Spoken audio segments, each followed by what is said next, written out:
ज़िंदगी में सफल होने के लिए आसान रास्ता आपके लिए काफ़ी मुश्किल साबित हो सकता है। मैं इसको एक कहानी के ज़रिए बताती हूँ। एक बार एक लार चिड़िया जंगल में गाना गा रही थी। तभी एक किसान उसके पास से कीड़ों से भरा एक संदूक लेकर गुजरा।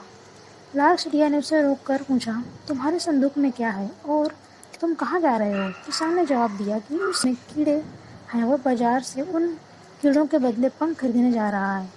लार्क ने कहा, पंख तो मेरे पास भी हैं। मैं अपना एक पंख तोड़कर तुम्हें दे दूंगी।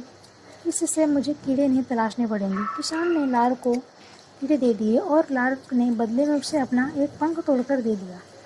इसके बाद रोज यही सिलसिला चलता रहा और एक दिन वो आया जब लार्क के पास देने के लिए कोई पंख ही नहीं बचा था। वह उड़कर कीड़े तलाशने लायक नहीं रह गई। वह भद्दी दिखने लगी और उसने गाना छोड़ दिया। जल्द ही वह मर गई। यही बात हमारी ज़िंदगी के लिए भी सच है। कई बार हमें जो रास्ता आसान लगता है वही बाद में मुश्किल साबित होता है। इस कहानी का संदेश बहुत ही साफ है। लार्क को जो भोजन हासिल करने का आसान तरीका लगा था वही मुश्किल और नुकसानदेह तरीका साबित हुआ। एक युवक ने सुकरात से सफलता का रहस्य पूछा। सुकरात ने उससे दूसरा दिन सुबह नदी के किनारे मिलने के लिए कहा। दूसरे दिन युवक सुकरात से मिलने नदी के किनारे पहुंचा तो उन्होंने उसे नदी की ओर चलने के लिए कहा। जब पानी उसकी गर्दन तक पहुंच गया तो सुकरात ने अचानक युवक का सिर पानी में डुबो दिया। युवक पानी से बाहर निकलने के लिए छड़पड़ाने लगा, पर सुकरात काफ़ी मजबूत थे। उन्होंने युवक को पानी में डुबोए रखा। युवक का शरीर जब नीला पड़ने लगा तब सुकरात ने उसका सिर पानी से बाहर निकाला।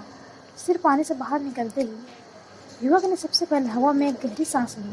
सुकरात ने युवक से पूछा, जब तुम पानी के अंदर थे तो तुम्हें किस चीज़ की सबसे ज़्यादा ज़रूरत महसूस हो रही थी? युवक ने जवाब दिया, हवा की। सुकरात ने कहा, सफलता का यही रहस्य है। जब तुम्हें सफलता हासिल करने की वैसी ही तीव्र इच्छा होगी जैसे कि पानी के अंदर हवा के लिए हो रही थी, तब तुम्हें सफलता मिल जाएगी। जिस तरह आग की छोटी लपटें अधिक गर्मी नहीं दे सकती, वैसे ही कमज़ोर इच्छा बड़े नतीजे नहीं दे सकती। सन 1914 में थॉमस एडिसन की फैक्ट्री जल गई। उस समय उनकी उम्र 67 साल की थी। एडिसन जवान नहीं रह गए थे और फैक्ट्री का बीमा बहुत थोड़े पैसों का था। इसके बावजूद अपनी जिंदगी भर की मेहनत को धुआं बनकर उड़ते हुए देख उन्होंने कहा, ये बर्बादी बहुत कीमती है। हमारी सारी गलतियाँ जलकर राख हो गई। मैं ईश्वर को धन्यवाद देता हूँ कि उसने हमें नई शुरुआत करने का मौका दिया। उस तबाही के 3 हफ्ते बाद ही उन्होंने फोनोग्राफ का आविष्कार किया। क्या शानदार नज़रिया है। चलिए दूसरी स्टोरी के बारे में हम बात करते हैं। हेनरी फोर्ड ने जो पहली कार बनाई उनमें वह रिवर्स गियर डालना ही भूल गए थे। क्या हम इन लोगों को असफल मानेंगे? वे समस्याएं ना होने की वजह से नहीं, बल्कि समस्याओं के बावजूद कामयाब हुए। लेकिन नकारात्मक सोच वाले लोगों को लगता है कि ऐसे लोगों को कामयाबी केवल तकदीर की वजह से मिली। सफलता की सारी कहानियों के साथ महान असफलताओं की कहानियाँ भी जुड़ी हुई हैं। फर्क केवल इतना था कि समस्या के बाद वे जोश के साथ फिर उठ खड़े हुए। इसे पीछे धकेलने वाली नहीं, बल्कि आगे बढ़ाने वाली नाकामयाबी कहते हैं। हम सीखते हुए आगे बढ़ते हैं। हम अपनी असफलताओं से सबक लेते हुए आगे बढ़ते हैं। चलिए हम एक और कहानी के बारे में बात करते हैं, जिसका नाम है ज़िंदगी का सबसे बड़ा तोहफा। दुनिया के सभी प्राणियों में मनुष्य शारीरिक रूप से सबसे कमज़ोर है। आदमी चिड़िया की तरह उड़ नहीं सकता, तेंदुए की तरह तेज दौड़ नहीं सकता, एलिगेटर की तरह तैर नहीं सकता और बंदर की तरह पेड़ पर नहीं चढ़ सकता। आदमी की आँख चील की तरह तेज नहीं होती, न ही उसके पंजे और दांत जंगली बिल्ली की तरह मजबूत होते हैं। जिस्मानी तौर पर आदमी बेहद लाचार है और असुरक्षित होता है। वह एक छोटे से कीड़े के काटने पर मर सकता है, लेकिन कुदरत समझदार और दयालु है। उसने इंसान को जो सबसे बड़ा तोहफा दिया वह है सोचने की क्षमता। इंसान अपना माहौल खुद बना सकता है, जबकि जानवरों को माहौल के मुताबिक ढलना पड़ता है। दुख की बात यह है कि कुदरत के इस सबसे बड़े तोहफे का पूरा इस्तेमाल बहुत कम लोग कर पाते हैं। असफल लोग 2 तरह के होते हैं, वे जो काम तो करते हैं लेकिन सोचते नहीं। दूसरे जो सोचते तो हैं लेकिन कुछ करते नहीं। सोचने की क्षमता का इस्तेमाल किए बिना ज़िंदगी गुजारना वैसे ही है जैसे कि बिना निशाना लगाए गोली दागना।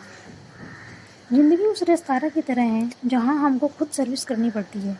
वहाँ पर अपनी ट्रे उठाते हैं वहाँ पर हम अपनी ट्रे उठाते हैं, खाना चुनते हैं और उसका भुगतान करते हैं।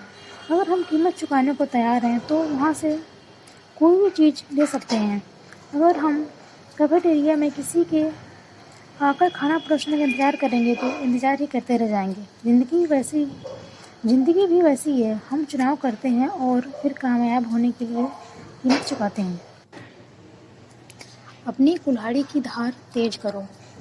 जॉन नाम का एक लकड़हारा एक कंपनी में 5 साल से काम कर रहा था, पर उसे कभी तरक्की नहीं मिली। उसकी कंपनी ने बिल नाम के एक लकड़हारे को भी नौकरी पर रखा और उसे साल भर में ही तरक्की मिल गई। जॉन ने बिल को 1 साल के अंदर ही तरक्की दिए जाने का विरोध किया और इस बारे में बात करने के लिए अपने बॉस के पास गया। उसके बॉस ने जवाब दिया, तुम अभी भी उतने ही पेड़ काटते हो जितने कि 5 साल पहले काटते थे। हमारी कंपनी में नतीजों को देखा जाता है। अगर तुम अधिक पेड़ काटने लगो तो हमें तुम्हारा वेतन बढ़ाकर खुशी होगी। जॉन वापस लौट आया। उसके बाद वह अधिक मेहनत से और ज़्यादा देर तक पेड़ काटने लगा। इसके बावजूद वह ज़्यादा पेड़ नहीं काट सका। उसने अपनी यह परेशानी बॉस को बताई। बॉस ने उसे बिल से बात करने का सुझाव दिया। उसने कहा, शायद बिल को कुछ मालूम है जो मैं और तुम नहीं जानते।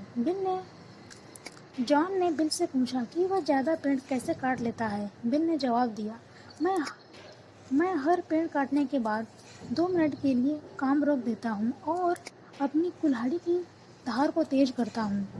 तुमने अपनी कुल्हाड़ी की धार आखिरी बार कब तेज की थी?